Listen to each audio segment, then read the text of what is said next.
and Tobago's former Public Administration Minister Marlene MacDonald gets bail on fraud charges. And in sport, former West Indies head coach Phil Simmons under consideration for India head coach job. I'm Ricardo Robertson. This is Caribbean in 10 for Tuesday, August 13th. I'll be back with the details after the break.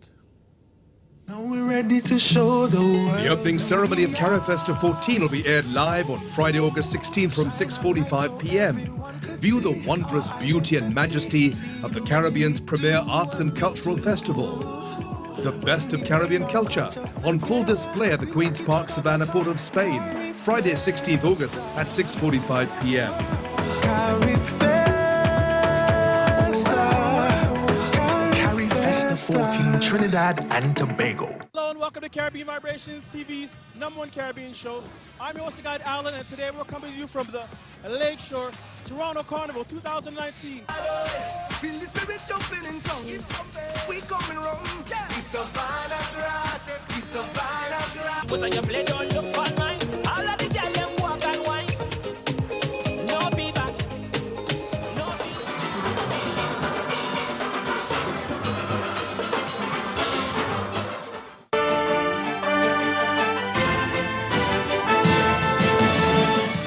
Trinidad and Tobago's sacked Public Administration Minister Marlene MacDonald has been granted $2 million bail after being charged with several counts of conspiracy to defraud the government and misbehavior in public office. She was unable to attend a magistrate's court hearing yesterday due to illness, but the matter went ahead in her absence. MacDonald and her common-law husband, Michael Carew, along with 3 others, are facing a total of 49 charges. We get the details in this report from TV6 News.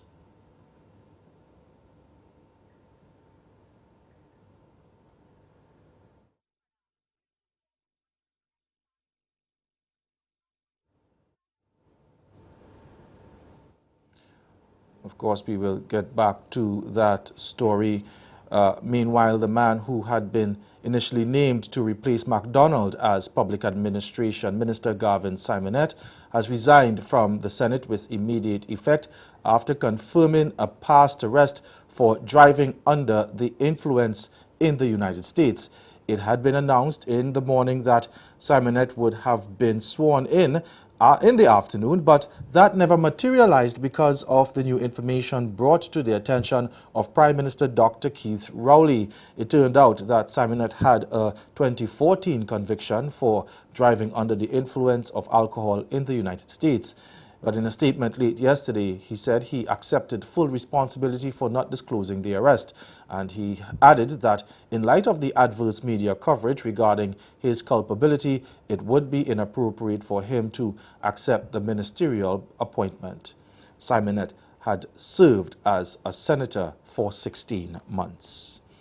The Antigua and Barbuda government says it is taking seriously a threat to the security of the country after a caller to a radio station warned of an Antigua resistance movement comprising ex-military people in the United States. Attorney General and Minister of Public Safety Stedroy Benjamin said he is seeking an opinion from the Director of Public Prosecutions on the matter.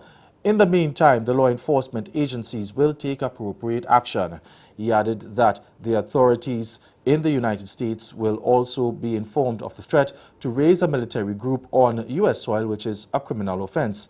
In a statement, the Office of the Attorney General and Ministry for Public Safety said it had made aware of threats made by a person with the name Erwin Romeo on a privately owned radio station. In a recording provided to the ministry, the man says that the Antiguan resistance movement will stalk town hall and other meetings by government officials and deal with them. In recent months in the U.S. and elsewhere, extremists have entered churches, supermarkets and other public places and murdered men, women and children. But Benjamin said the last thing anyone wants to see is the peace, calm and steady progress of Antigua and Barbuda disrupted by copycat attacks. And of course, we go back to our top story where Trinidad sacked Public Administration Minister Marlene MacDonald had been granted $2 million bail with several counts of conspiracy to defraud. Let's get that story at this time.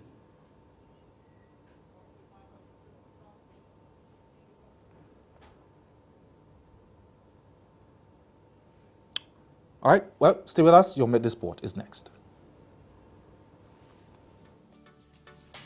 For the first time in the history of our nation, the archipelago of San Andres, Providence, and St. Helena will host the General Assembly of the Caribbean Broadcasting Union, of which Colombia is member through our regional channel Teleislas.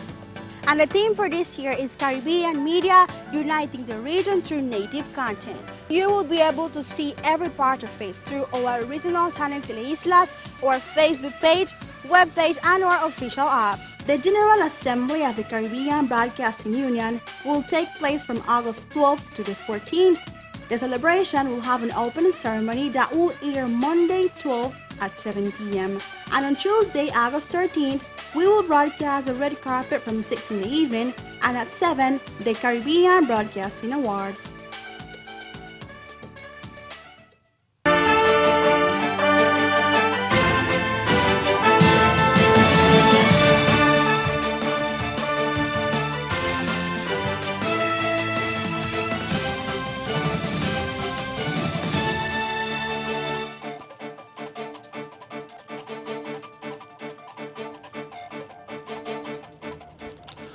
Welcome back. It's now time for sport. Former West Indies head coach Phil Simmons is among 6 candidates shortlisted for the high-profile position of India head coach. Now, the 56-year-old Trinidadian, who played 26 tests and 143 one-day internationals for West Indies between 1987 and 1999, is now under consideration, along with former New Zealand coach Mike Hesson, former Sri Lanka coach Tom Moody, and experienced T20 coach Robin Singh, former India team manager Lal Chand Rajput, and current India head coach Ravi Sastry. Now, the candidates will be interviewed on Friday by a 3-member cricket advisory committee, which comprises former India cricketers Kapil Dev, Ashuman Gaikwad, and Santha Rajswamy. Simmons was appointed West Indies head coach following the 2015 World Cup as a replacement for Barbadian and former West Indies fast bowler Otis Gibson, but he lasted a little more than a year before he was sacked, 6 months after overseeing the Caribbean side's dramatic capture of the 2016 T20s World Cup in India. Simmons had previously spent 8 years as Ireland's head coach and last month concluded a near 2-year stint in charge of Afghanistan, overseeing their acquisition of Test status and their maiden appearance at the just concluded ICC Cricket World Cup in England. And to football now, 12 international-based players have been called up to represent Guyana at the CONCACAF Under-17 qualifiers, HGPs. Jaden Samuels tells us more.